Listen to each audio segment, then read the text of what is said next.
Hola amigos de YouTube, aquí FerJ349 y hoy les cuento una creepypasta que se llama El experimento ruso del sueño. Investigadores rusos a finales de los 40 mantuvieron a 5 personas despiertas por 15 días utilizando un estimulante basado en gas. Los tuvieron encerrados en un ambiente sellado para monitorear cuidadosamente el uso de oxígeno, de manera que el gas no los matase, debido a las altas concentraciones de gas. Esto fue antes de que existiera el circuito cerrado, por lo que tuvieron que usar micrófonos y ventanas con grosor de 5 pulgadas para observar a los sujetos.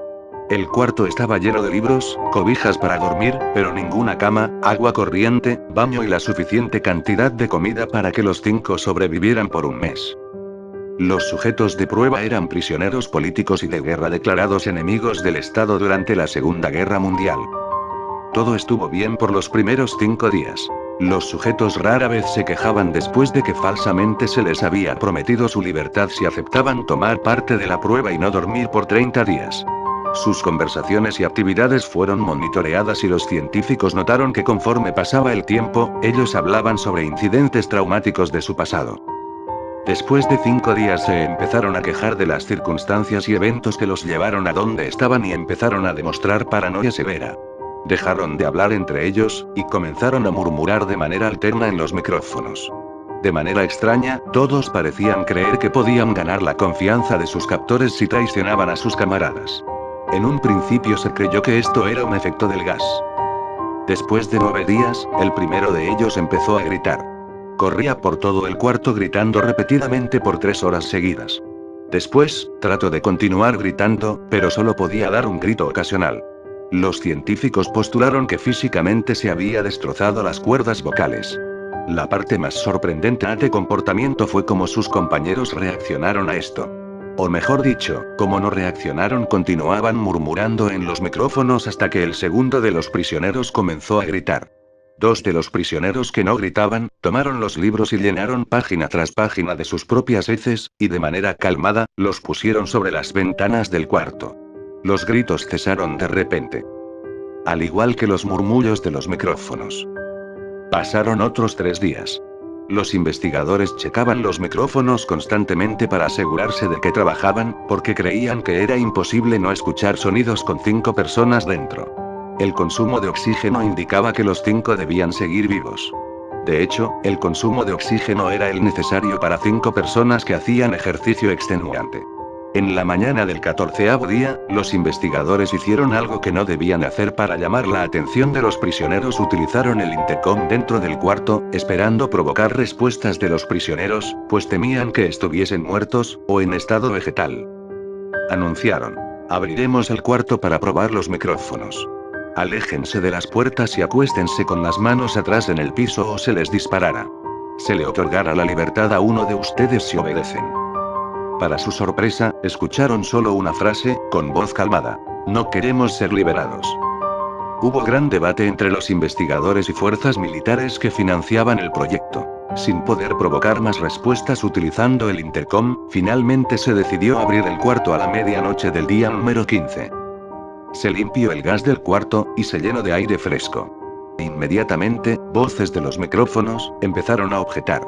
3 voces diferentes rogaban por la vida de sus seres queridos, que encendieran el gas nuevamente. Se abrió el cuarto para sacar a los prisioneros. Gritaron más fuerte que nunca, al igual que los soldados, cuando vieron lo que había dentro. 4 de los sujetos seguían vivos. Las raciones de los pasados 5 días no habían sido tocadas. Habían pedazos de carne de las costillas y pantorrillas del sujeto muerto colocados dentro del drenaje del centro del cuarto, bloqueándolo, permitiendo que 4 pulgadas de agua se acumulara en el piso. Los 4 sobrevivientes también tenían pedazos de piel y carne arrancada de sus cuerpos. La destrucción de tejidos y la exposición de huesos en la punta de sus dedos indicaba que las heridas fueron infligidas por las manos, y no con los dientes, como era de suponerse. Al examinarlos, se descubrió que la mayoría de las heridas fueron autoinfligidas en su mayoría. La piel y los órganos detrás de las costillas fueron removidos, mientras que el corazón, los pulmones y el diafragma seguían en su lugar. El tracto digestivo de los 4 sujetos podía verse trabajar, digiriendo comida. Rápidamente se hizo aparente estaban digiriendo su propia carne, y que ellos la arrancaron y se la comieron en el transcurso de los días. La mayoría de los soldados eran fuerzas especiales rusas en las instalaciones, pero aún así, muchos se negaron a regresar al cuarto para sacar a los prisioneros. Estos, sin embargo, insistían a gritos que los dejaran dentro y de manera alterna rogaron y demandaron que se encendiera el gas nuevamente, para evitar quedarse dormidos. Para sorpresa de todos, los sujetos pusieron una resistencia feroz durante la extracción. Un soldado ruso falleció cuando un sujeto le mordió el cuello, otro fue gravemente herido cuando otro de los prisioneros le mordió la arteria femoral y los testículos. Otros 5 soldados perdieron la vida, si se cuentan a aquellos que se quitaron la vida en las semanas consecuentes al incidente. Durante la lucha, uno de los prisioneros dañó su bazo, sangrando de manera casi inmediata. Se intentó sedar al sujeto, pero fue imposible. Se le inyectó más de 10 veces de la dosis humana de morfina, y aún así luchó como un animal rodeado, rompiendo las costillas y un brazo de un doctor. Se veía latir su corazón al máximo por 2 minutos completos, mientras se desangraba, y continuó gritando por más de 3 minutos, atacando a quien se le acercara, repitiendo la palabra más una y otra vez, cada vez más débil, hasta que cayó en silencio. Los otros 3 sobrevivientes fueron inmovilizados fuertemente y llevados hacia instalaciones médicas. 2 de ellos, con cuerdas vocales intactas, demandaban continuamente más gas para permanecer despiertos. El más herido de los 3, fue llevado al único cuarto de cirugía que había en las instalaciones. En el proceso de su preparación para colocar nuevamente sus órganos en su lugar, se notó que el sujeto era totalmente inmune a los sedantes. Peleó furiosamente cuando el gas anestésico se le estaba colocando. Se necesitó un poco más de anestesia de la normal para sedarlo, pero al momento que sus ojos se cerraron, su corazón se detuvo. En la autopsia, se encontró que en su sangre había 3 veces la cantidad normal de oxígeno. También se rompió 9 huesos en la lucha para no ser controlado. El segundo sobreviviente, era el que primero gritó del grupo. Con sus cuerdas vocales destruidas, él no pudo objetar la cirugía, y solo reaccionaba agitando violentamente la cabeza en desacuerdo cuando se le administraba el gas anestésico.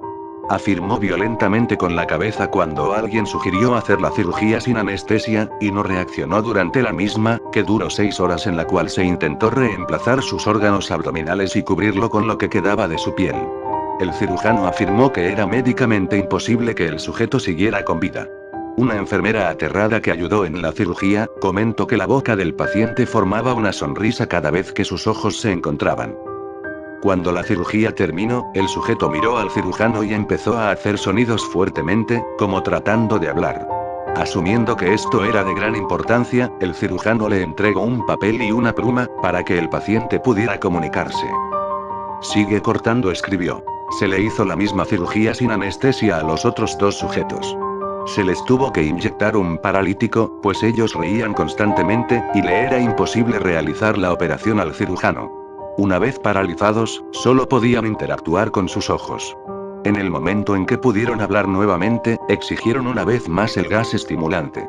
Los investigadores trataron de averiguar por qué se lastimaron de esa forma a sí mismos, y por qué querían el gas nuevamente. La única respuesta fue: debo permanecer despierto. Se reforzó a los 3 sujetos y los devolvieron al cuarto, para espera de su destino. Los investigadores, enfrentando la furia de sus benefactores militares por haber fallado las metas del proyecto, consideraron dar eutanasia a los prisioneros. El comandante, un ex KGB, vio potencial en el proyecto, y en su lugar decidió ver qué pasaría si ponían el gas nuevamente. Los científicos se negaron rotundamente, pero al final, tuvieron que aceptar. En preparación para ser sellados nuevamente en el cuarto, los prisioneros fueron conectados a un monitor EEG. Para sorpresa de todos, los 3 dejaron de pelear en el momento que se dieron cuenta que los regresarían al gas. En este momento, era obvio que los 3 estaban haciendo un gran esfuerzo por mantenerse despiertos. Uno de los prisioneros estaba murmurando una canción. El sujeto mudo peleaba con sus ataduras de piel, como si tratara de enfocarse en algo. El último sujeto mantenía su cabeza en la almohada, y parpadeaba rápidamente. Siendo este el primero al que se le puso el EEG, la mayoría de los investigadores monitoreaban sus ondas cerebrales con sorpresa.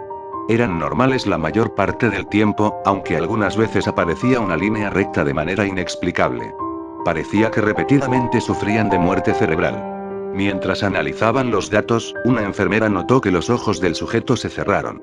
Sus ondas cerebrales cambiaron inmediatamente por las de sueño profundo, luego se pusieron rectas, y de manera simultánea, su corazón se detuvo. El único sujeto que quedaba que podía hablar comenzó a gritar para que lo encerraran en ese momento.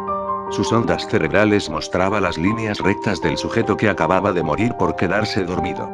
El comandante dio la orden de sellar el cuarto con los 2 prisioneros dentro, junto con 3 de los científicos. Uno de los 3, inmediatamente tomó un arma y abrió fuego contra el comandante, matándolo de un tiro entre los ojos. Después apuntó al prisionero mudo, y le voló el cerebro. Apuntó al prisionero que quedaba vivo, mientras que los demás investigadores escaparon del cuarto. No me encerraran con estas cosas. No contigo. Le gritaba al prisionero que estaba atado al camastro. ¿Qué eres? Demandó. Necesito saber. El prisionero sonrió. ¿Tan fácilmente te has olvidado de mí? El prisionero preguntó. Somos ustedes. Somos la locura que está encerrada en todos ustedes, rogando por libertad en cada momento de tu vida, desde lo más profundo de tu mente animal. Somos aquello de lo que te escondes en tu cama todas las noches. Somos lo que duermes y silencias y paralizas cuando te vas a tu cielo nocturno, donde no te podemos alcanzar. El investigador hizo una pausa. Apuntó al corazón del prisionero y disparó. El EEG mostró una línea recta mientras el sujeto débilmente murmuró casi tan libre. Bueno, espero que la hayan disfrutado. Adiós.